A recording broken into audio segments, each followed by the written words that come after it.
It's a great pleasure to be here. I'm honoured to be invited to this. The speaker lineup was absolutely fantastic, and so it's been a true pleasure. I'd like to talk today about a concept we've had and have been funded by the MRC to pursue with one of their new core mechanisms called therapeutic genomics. And this should be a phrase which is maybe foreign to most of us, but hopefully by the end of this, you'll understand what we mean by it. These are my disclosures. I will largely take money from anyone, so if anyone... I felt I couldn't come to this group without giving a little bit of functional genomic data, just because it's cool and fun. And honestly, this is really Shin-Jin's data, and we just were lucky enough to be asked to help her analyze it, but I thought it'd be fun for this audience. Christian just gave the sort of perfect introduction to this, that if you can knock out a gene, you can get a good idea of the gene regulatory network, the impact it has. But the trouble is that we need to knock out lots of them and see these consistent patterns across them. That rapidly gets expensive. Shin had the just breathtaking idea of, what if you could do that in a mouse, in a living mouse brain? And so she developed this concept called in vivo perturb-seq, which is just like what it sounds. You would use a viral vector to put in CRISPR and guides, and then it's a very, very, very sparse knockout. So each cell only gets one gene knocked out, and most cells have nothing knocked out. So you can only really see the gene regulatory network within the cell. You're not seeing neuronal network effects. So she did this initially with, I think it was about 30 genes, and has been getting the technology better and better. And then in collaboration with NVIDIA, managed to roll this out to almost 2,000 genes done in parallel in a postnatal mouse brain. And this data is all available online right now. I will add the slight caveat, we were doing this very quickly, and the statistical analysis uses a Wilcoxon. There are better ways of doing it with DE-seq, so that the next version of this data will be better, but the two correlate very closely. So when you get 8 million cells together into a UMAP, you start to really enter a world of making art. And when you look at this, I'm sure you had the same reaction that I did. Is the red spot on Jupiter actually formed by GABA neurons from the mid and hindbrain? It looks very, very similar. So with this, you can start asking some really fun big picture questions. These here, we're looking at whether cells in different regions of the brains or different cell types versus different knockouts of different genes tend to correlate together. And you can see here YY1, actually, which we just heard from Christian, forming a little square up there. Lots and lots to be dug into here. I feel we've barely scratched the surface on this data set, but I want to focus on this little square here, where we see it enriched for GRIN2A and 2B. GRIN2B is a cause of developmental delay. GRIN2A is a cause of schizophrenia, yet they both form part of the same glutamate receptor complex. What we're seeing here is that if you knock each of those genes out, you get a completely different set of genes being dysregulated. And so this might say something about synaptic plasticity versus synaptic formation. The key thing to notice here is you've got the red boxes on the far left corners. Those are both cortical, top one being GRIN2B, bottom one being GRIN2A, and then the blue showing that they're anti-correlated. And so this piece here is then capturing what we think is some mechanism which is going to be important within this, particularly across cortical regions. We can also ask the question, if we take genes associated with developmental delay, not just what cell type are they involved in, but what brain region. And one of the interesting findings from this is that if you take neurodevelopmental delay genes, so very similar to the satastron ones which Christian was showing, we find that the region which is the most dysregulated is actually the thalamus, not the cortex, which was maybe something of a surprise, because most biology so far has been done in the cortical regions. And this, I think, is a timely finding, because there's been 3 other papers, in fairness, 2 of them from our group, but also one from Omar at Sanger, which have all come to a similar conclusion in different ways of getting there. So Omar did the work with Xenium, looking in, let's just say adult, prenatal human, I'm so sorry. So he did prenatal human brain with spatial methods. We've then gone and analysed prenatal human using single cell, and for us, the bit which is in thalamus is the bright pink there. We find excitatory neurons in the thalamus. And then using Visium data for 10x in the adult mouse, we've also seen this enrichment of neurodevelopmental delay and autism genes in the thalamus region. And so we've now then got 4 different lines of evidence pointing towards the thalamus as being a major part of developmental delay and autism. Interestingly, we don't see it resolving down to a specific bit of the thalamus. So the question of exactly which nucleus and which bit is going on still is open. These patterns tend to implicate the whole thing. Anyway, back to the topic I'm meant to be talking about. And so we're going to talk now about how do you go from a genetic diagnosis to thinking about therapies. And so we've witnessed in our field a revolution in how genomic sequencing has gone there. I'm sure we've all seen this logarithmic fall in the cost of sequencing. And then this is real data actually linking with what Greg showed earlier, that the number of genetic diagnoses is now going up exponentially. I want to particularly highlight here that there's a sort of 10-year gap between this technology becoming available and getting to the stage where this is actually being rolled out in the clinics in a practical way. And so to get there, really started off with a scalable technology insights. And it's timely we've just heard a talk from Illumina. At the risk of trivializing the amazing things they've performed, it really came down to making glowing nucleotides and being able to do it one at a time, which meant that sequencing could be done at scale rather than in the old methods, which of course were much slower. And so that revolution then really relied on automation, that it got ever easier to do this at scale, quicker and faster.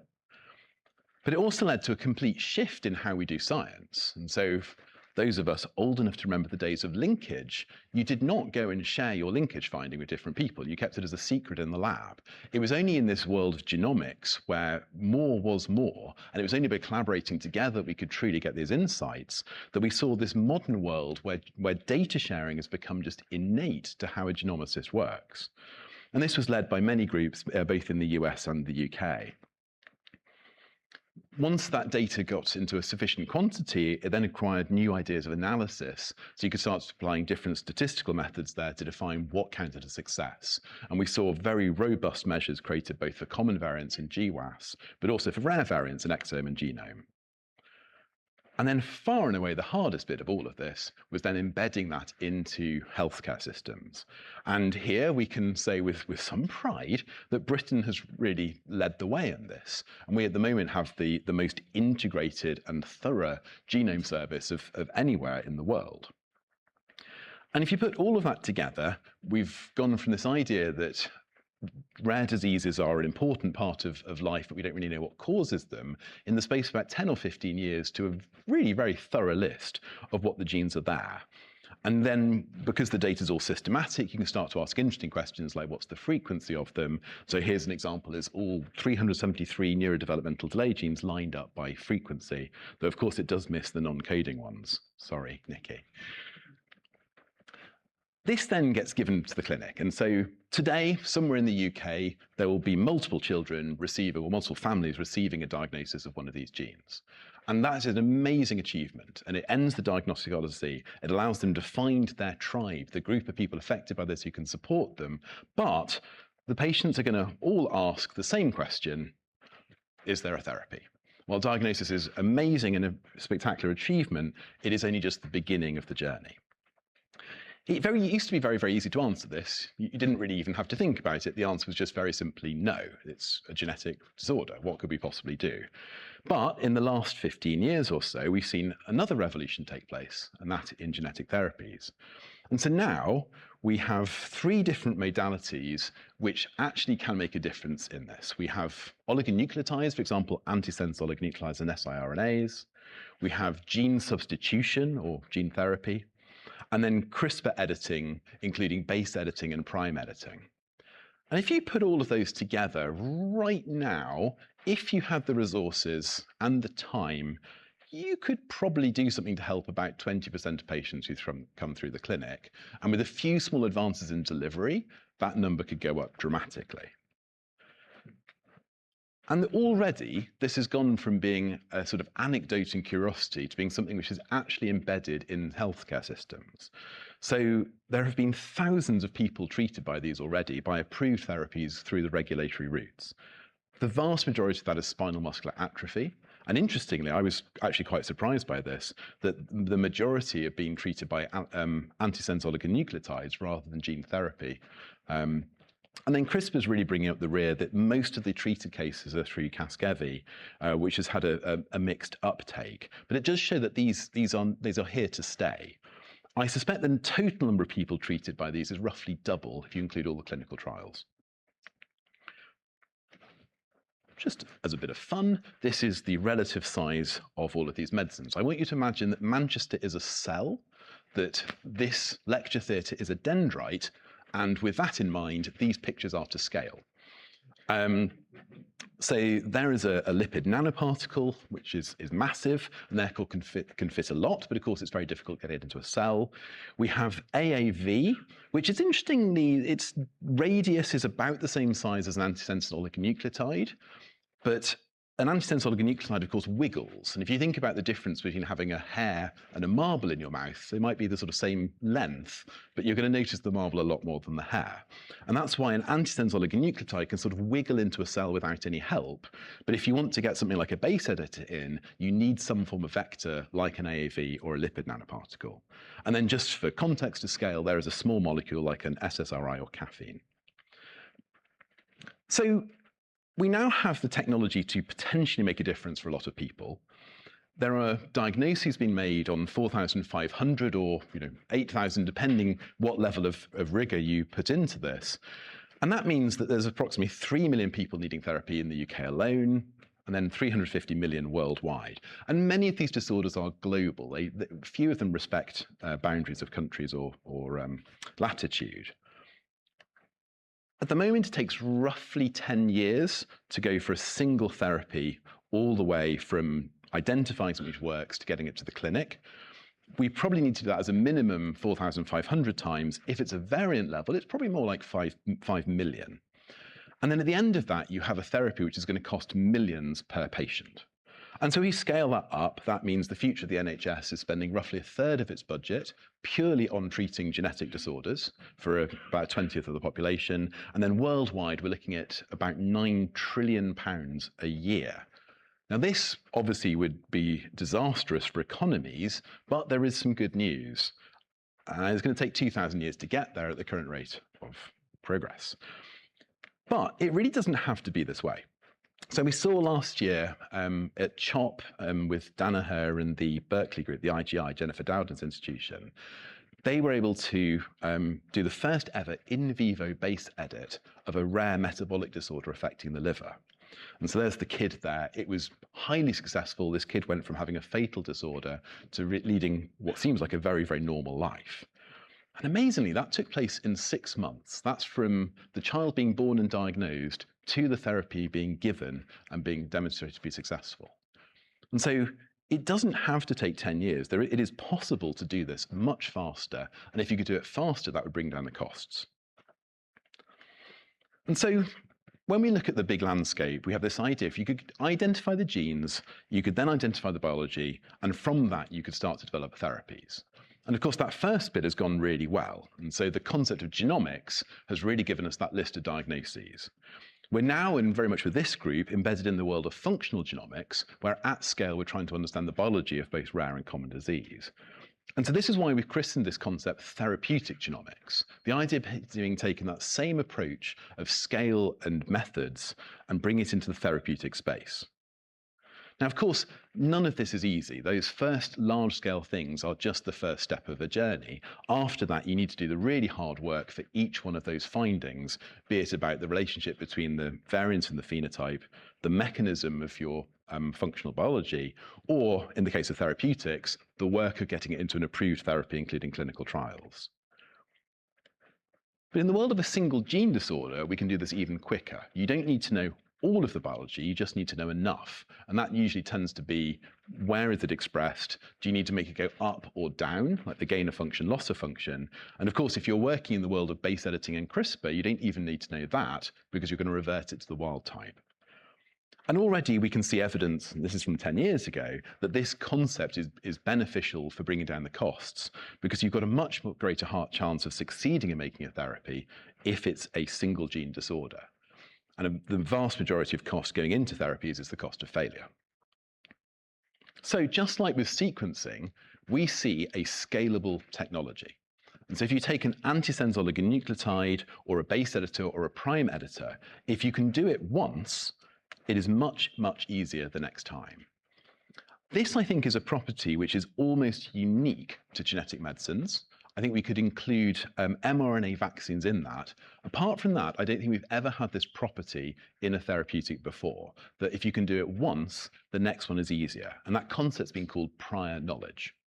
So we have a first example here where a ASO, antisense oligonucleotide for spinal muscular atrophy, was reprogrammed by Tim Yu in Boston into a therapy for Batten disease. And that was 16 months from diagnosis to this repurposed or remade therapeutic.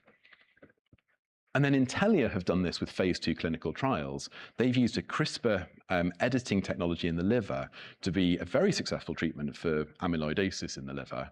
And then 2 years after that trial, they had another therapy for hereditary angioedema. And the only thing which had changed is the base pair sequence. The protein's the same, the delivery mechanism's the same. It's just that sequence of bases which gets there. If we could harness this concept, then if you can do it once, the next 100 or 200 should be much, much easier. And so that really sets the frame of what we think of as therapeutic genomics. The idea that you're using genomic methods, genomic philosophy to unlock this scalable potential. And so seeing as we've done this once, we just follow the same playbook. The first thing to do is to try and automate as much of this as possible. We need to make it so it's not resting on an army of graduate students holding pipettes at the weekend, but instead to have devices which can take the really laborious, dull bits out of it and do it systematically, allowing scientists to use their brains and think, or at least ask ChatGPT to. We've managed to get this first implementation here. Danaher is one of the partners of our core. And so we have an automated cell culture machine, which we're just in the process of learning. How can you use this to do high throughput ASO screens and then eventually base editing screens? We've also recognized that to do this, we need to measure proteins a lot better than we're currently doing. And generally, if a protein's expressed in the brain, it's very hard to make an antibody to it. So we're going to pursue some assay development with protein level assays, partly because that makes the next one easier because you put the same tag in the same place in the next protein. For this to work, the data needs to be shared. To this crowd, that seems obvious, but I think this is one of our biggest problems here, because right now, if you make a therapy, the secret is to not tell anyone until you've got an approved therapy, ideally after the phase 3 has taken place. If you want evidence of this, go and try and find the sequence of the ASOs or the guides, which I showed earlier from Intellia and from, I think from who was it? Adrian Croner's work. I'm forgetting who's making it. Those are IP protected. They should be public. They should be easy to find. Yet, you'll find it takes 2 or 3 hours of trawling through patents to guess what the target sequence is of each one of these. The whole way that IP is used in industry is to hide the data rather than make it shareable. This is why we think we need to start this in academia. In the same way that genomics can create vast amount of data, making everything in the past seem comparatively small, if we could do the same in therapeutic space, we could inspire a new way of doing this in a much more public way, whilst making sure IP is protected for those future clinical trials. To do that, you need to start building the systems. And so we've realized there's no easy way of sharing ASO data or CRISPR data. So we started working here on a thing we call the Commons. And this is a partnership with Boston, N1C and Jackson Labs to start building the databases to do this, and then the software packages to make sense of it. The hope is if you can collect enough data there and integrate it in existing platforms like OpenTargets and Decipher and ClinVar, that we should be able to build this, which we call the engine, the therapeutic actionability engine. The idea being that you take a variant in a specific gene and it can tell you what's known about the mechanism. Could you make an ASO? Could you make a CRISPR edit with base editing or prime editing? Is gene substitution appropriate? And eventually, here's the person to go and do this for you. Here's where to buy the product. Here's how to integrate into your healthcare system. And so we want to get to the stage where when you get a genetic report, it's not just diagnosis, that therapeutics is instantly part of that. And the core is very keen to work with groups to embed these systems into healthcare. Again, we need new methods of analysis. You can't give a talk in this space without mentioning AI, so here we go. we found that even though companies won't share their data, sometimes it's released in their patents. So we were able to use ChatGPT to go and extract the data from about 60 different patents to get a list of 190,000 ASOs with some functional data. And from that, built a new AI method of developing ASOs. And that we've released publicly. It's called Oligo AI. We're working on a new version of that to try and make it better for allele selective therapies.